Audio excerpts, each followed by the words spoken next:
गौरी पुत्र गणेश भगवान की जय। श्री शिवाय नमस्तुभ्यम। प्रिय भक्तजनों, सोमवार का दिन भगवान शिव को समर्पित है।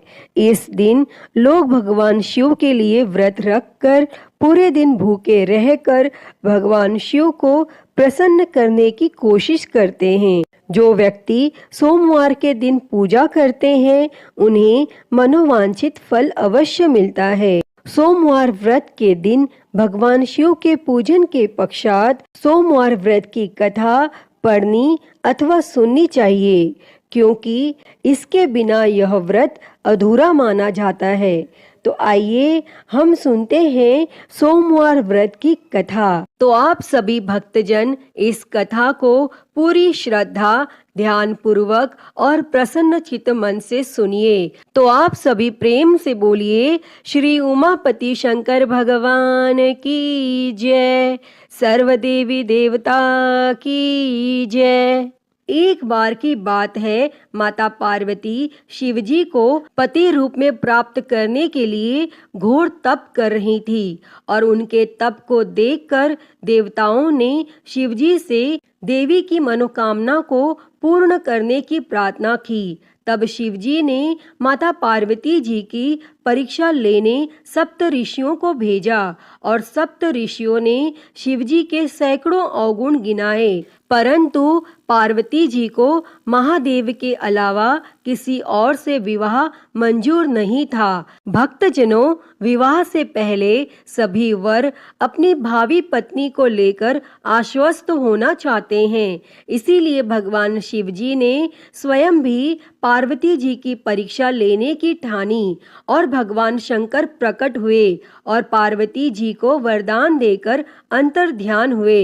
इतने में पार्वती माता जहाँ तप कर रही थी, वहीं पास में तालाब में मगरमच्छ ने एक लड़के को पकड़ लिया और लड़का जान बचाने के लिए चिल्लाने लगा। माता पार्वती जी से उस बच्चे की चीख सुनी नहीं गई और द्रवित हृदय होकर वह तालाब पर पहुंची तो देखती है कि वह मगरमच्छ लड़के को तालाब के अंदर खींचकर ले जा रहा है। तब लड़के ने देवी को देखकर कहा, मेरी ना तो माँ है, ना बाप, ना कोई मित्र, माता आप मेरी रक्षा करें। तब पार्वती जी ने कहा, हे मगरमच्छ, इस लड़के को छोड़ दो। तब मगरमच्छ बोला, दिन के छठे पहर में जो मुझे मिलता है उसे अपना आहार समझकर स्वीकार करना मेरा नियम है और ब्रह्मदेव ने दिन के छठे पहर इस लड़के को भेजा है, मैं इसे क्यों छोड़ूं? तब पार्वती जी ने विनती की,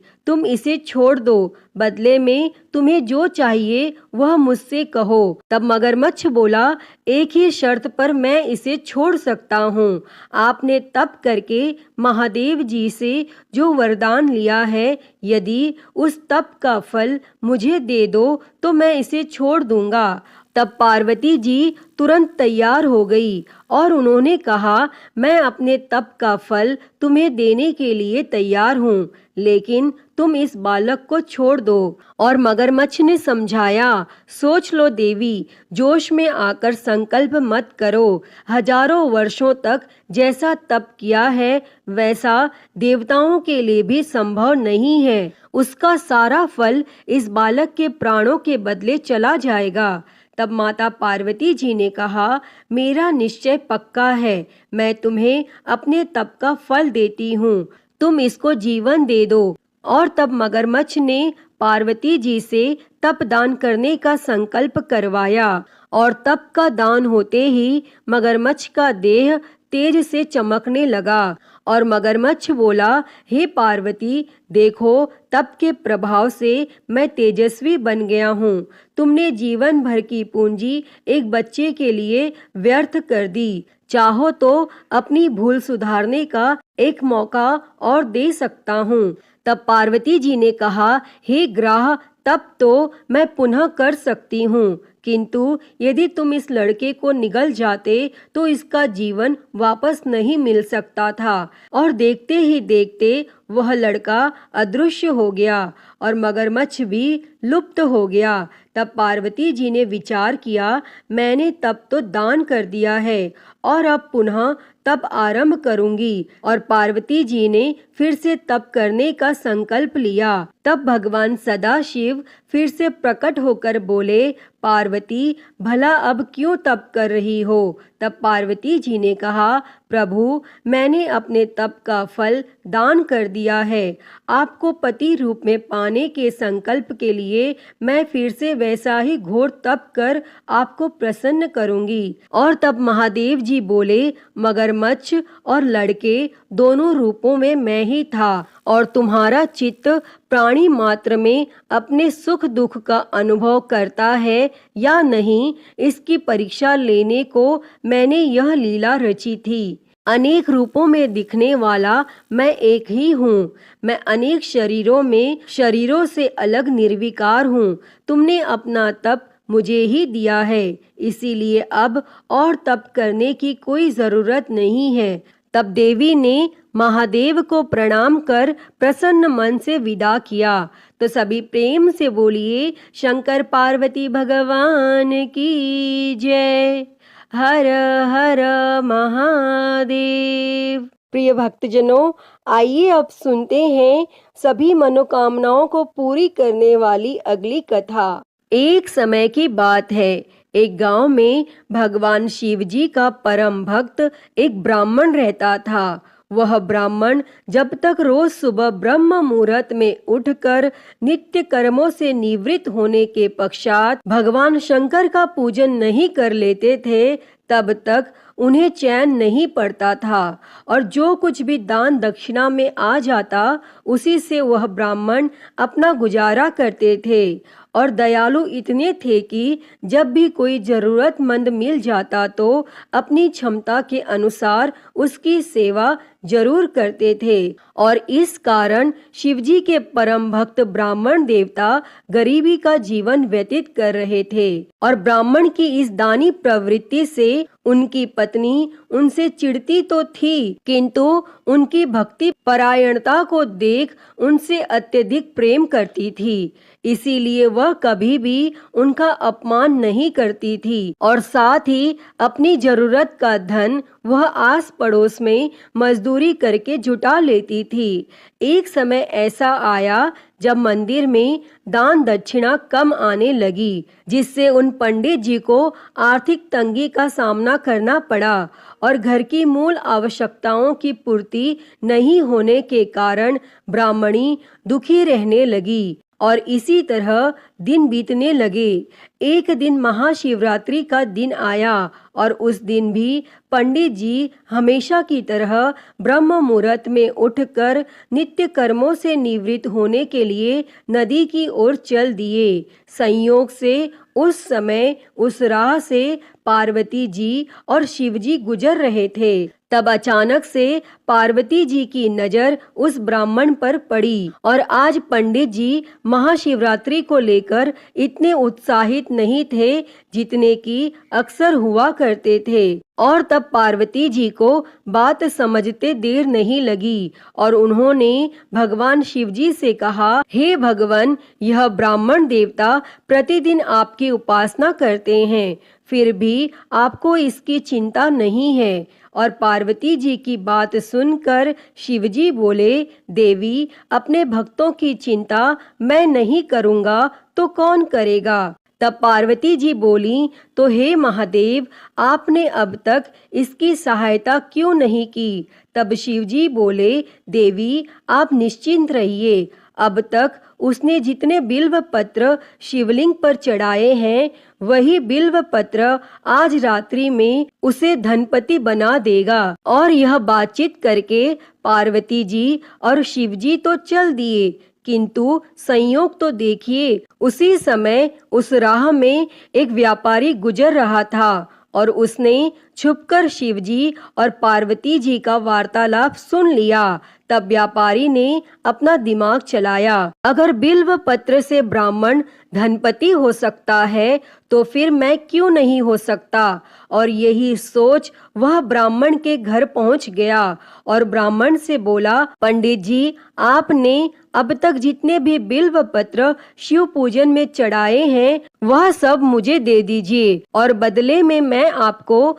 100 स्वर्ण मुद्राएं दूंगा। तब पंडित जी ने अपनी पत्नी से पूछा तो वह बोली, पुण्य का दान ठीक तो नहीं है, किंतु अगर आपका मन करे तो दे दीजिए, और हमें धन की जरूरत है, इसीलिए दे दीजिए। और तब पंडित जी ने सारे बिल्व पत्र बोरे में भरकर सेठ जी को दे दिए, और बिल्व पत्रों का बोरा लेकर सेठ जी पहुंच गए मंदिर, और शिवलिंग पर चढ़ाकर देखने लगे कि कब शिवजी कृपा करेंगे और कब वह और धनपति बन जाएगा। तब प्रतीक्षा करते करते सेठ जी को आधी रात हो गई, और सेठ जी चमत्कार देखने के लिए बहुत उतावले हो रहे थे, और आखिर में तीसरा पहर गुजरने के बाद सेठ जी के सब्र का बांध टूट ही गया, और क्रोध में आकर सेठ जी ने शिवलिंग को झंझोरने लगे। फिर अचानक ही चमत्कार हुआ और सेठ जी के हाथ शिवलिंग से ही चिपके रह गए। तब उन्होंने बहुत प्रयास किया, किंतु हाथ हिले तक नहीं। थक हार कर सेठ जी शिव जी से क्षमा याचना करने लगे, तो शिव जी बोले, हे लोभी सेठ, जिस ब्राह्मण से तूने यह बिल्व पत्र खरीदे हैं उसे 1000 स्वर्ण मुद्राएं दे, तब जाकर तेरे हाथ छूटेंगे। और प्रातः काल जब पंडित जी पूजन के लिए आए तो उन्होंने देखा कि सेठ जी के हाथ शिवलिंग से चिपके हुए हैं और सेठ जी रो रहे हैं। तब उन्होंने पूछा तो सेठ बोला, पंडित जी, शीघ्रता से मेरे बेटे को 1000 स्वर्ण मुद्राएं लेकर मंदिर आने को कहिए। तब पंडित जी ने सेठ के बेटे को बुलाया और सेठ ने वह स्वर्ण मुद्राएं ब्राह्मण को दिलवा दी। तब जाकर सेठ के हाथ शिवलिंग से छूटे, और यह देखकर पार्वती जी शिवजी से पूछती हैं, हे नाथ, आपने अब तक अपने भक्त को कोई धन नहीं दिया। तब शिवजी बोले, देवी, मेरे पास कहाँ धन है जो मैं दूंगा, किंतु मेरा भक्त अब गरीब नहीं है, यह तुम स्वयं देख लो। और 1000 स्वर्ण मुद्राएं मिलने के बाद ब्राह्मण और ब्राह्मणी सुखी से अपना जीवन यापन करने लगे। अतः हे भगवान शिव जी, हे माता पार्वती, जैसी कृपा आपने उस ब्राह्मण पर की, ऐसी ही कृपा इस कथा को कहते, सुनते और हुंकारा भरते सभी पर करना। तो सभी प्रेम से बोलिए, शंकर पार्वती भगवान की जय। तो प्रिय भक्तजनों, आइए अब मनोकामनाओं को पूरी करने वाली दूसरी कथा को सुनते हैं। इस कथा को सुनने से ही व्रत संपूर्ण माना जाता है। उससे पहले आप सभी प्रेम से बोलिए, भगवान भोलेनाथ की जय, माता पार्वती की जय। किसी नगर में एक साहूकार रहता था। उसके घर में धन की कोई कमी नहीं थी, लेकिन उसकी कोई संतान नहीं थी, जिस वजह से वह बेहद दुखी था। पुत्र प्राप्ति के लिए वह भगवान शिव के प्रत्येक सोमवार का व्रत रखता था और पूरी श्रद्धा के साथ शिवालय में जाकर भगवान शिव और माता पार्वती जी की पूजा करता था। उसकी भक्ति देखकर माँ पार्वती प्रसन्न हो गईं और भगवान शिव से उस साहूकार की मनोकामना पूर्ण करने का निवेदन किया। पार्वती जी की इच्छा सुनकर भगवान शिव जी ने कहा कि हे पार्वती, इस संसार में हर प्राणी को उसके कर्मों के अनुसार फल मिलता है और उसके भाग्य में जो हो उसे भोगना ही पड़ता है। लेकिन माता पार्वती जी ने साहूकार की भक्ति का मान रखने के लिए उसकी मनोकामना पूर्ण करने की इच्छा जताई।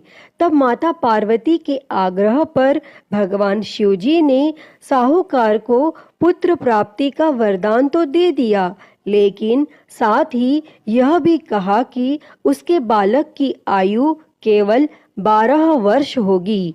तब माता पार्वती और भगवान शिवजी की इस बातचीत को साहूकार सुन रहा था। उसे ना तो इस बात की खुशी थी और ना ही गम। वह पहले की ही भांति भगवान शिवजी की पूजा करता रहा और कुछ समय उपरांत साहूकार के घर एक पुत्र का जन्म हुआ। जब वह बालक 11 वर्ष का हुआ तो उसे पढ़ने के लिए काशी भेज दिया गया। साहूकार ने पुत्र के मामा को बुलाकर उसे बहुत सारा धन दिया और कहा कि तुम इस बालक को काशी विद्या प्राप्ति के लिए ले जाओ और मार्ग में यज्ञ करवाते जाना।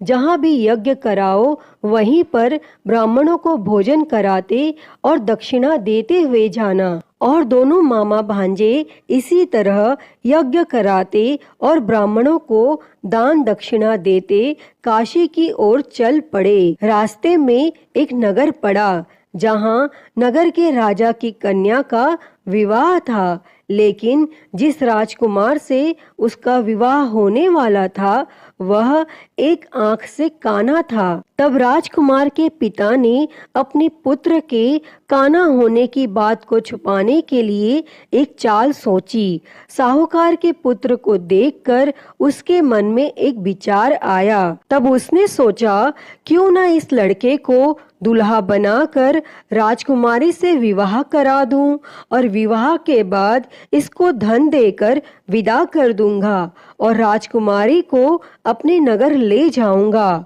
और फिर उस लड़के को दूल्हे का वस्त्र पहनाकर राजकुमारी से विवाह करा दिया गया।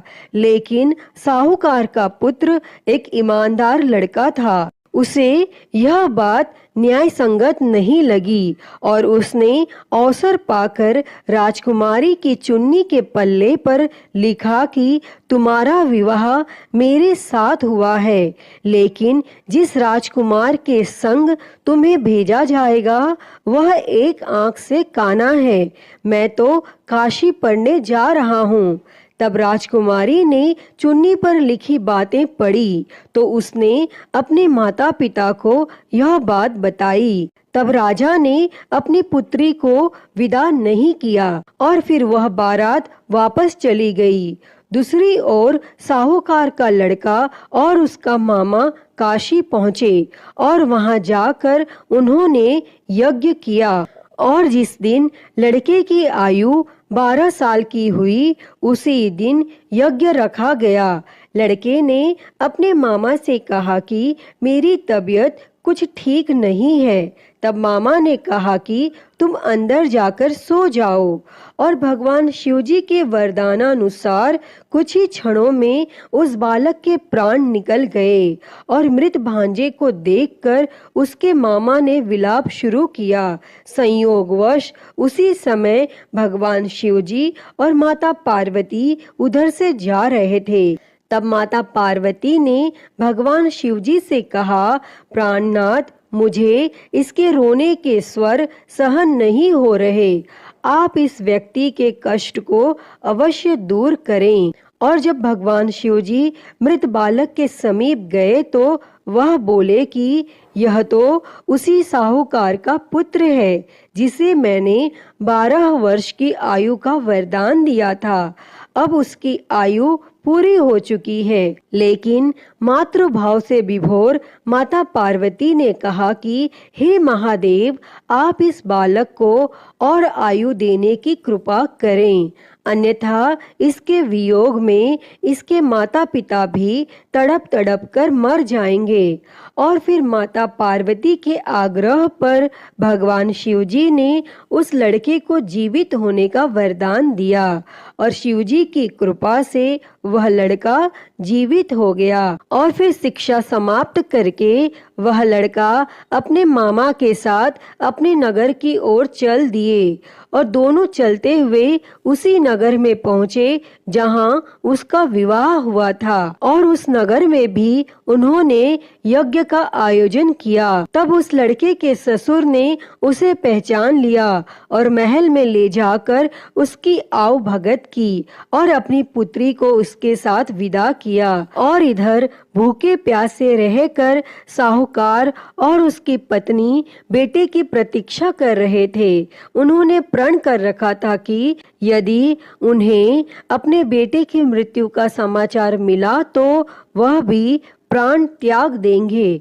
परंतु अपने बेटे के जीवित होने का समाचार पाकर वह बेहद प्रसन्न हुए और फिर उसी रात भगवान शिवजी ने उस साहूकार के स्वप्न में आकर कहा, हे श्रेष्ठी, मैंने तेरे सोमवार के व्रत करने और व्रत कथा सुनने से प्रसन्न होकर तेरे पुत्र को लंबी आयु प्रदान की है। प्रिय भक्तों, जो कोई भी सोमवार का व्रत करता है या कथा सुनता और पढ़ता है, उसके सभी दुख दूर होते हैं और समस्त मनोकामनाएं पूर्ण होती हैं। अतः हे भगवान भोलेनाथ जी, जैसी कृपा आपने उस साहूकार के बेटे पर करी, वैसी ही कृपा इस कथा को कहते, सुनते और हुंकारा भरते सब पर करना। तो बोलिए भगवान भोलेनाथ की जय, माता पार्वती की जय। श्री शिवाय नमस्तुभ्यम। प्रिय भक्तजनों, आइए सुनते हैं श्री उमापति महादेव जी की आरती। तो सभी प्रेम से बोलिए हर हर महादेव। जय शिव ओमकारा, हो भोले भज शिव ओमकारा। ब्रह्मा विष्णु सदा शिव, भोले भोलेनाथ महाशिव। अर्धांगी धारा, ओम हर हर हर महादेव। एकानन चतुरानन पंचानन राजे, हो भोले पंचानन राजे।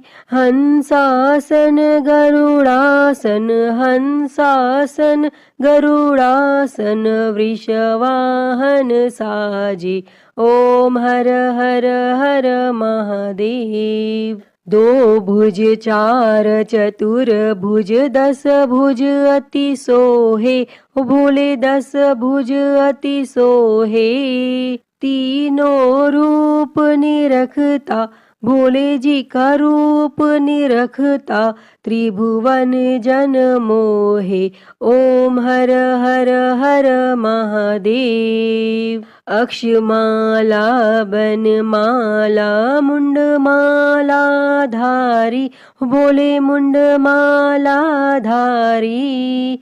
चंदन मृग मद सोहे, चंदन मृग मद सोहे।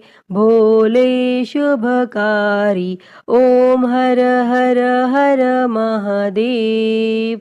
श्वेतांबर पीतांबर बाघांबर अंगे, भोले बाघांबर अंगे।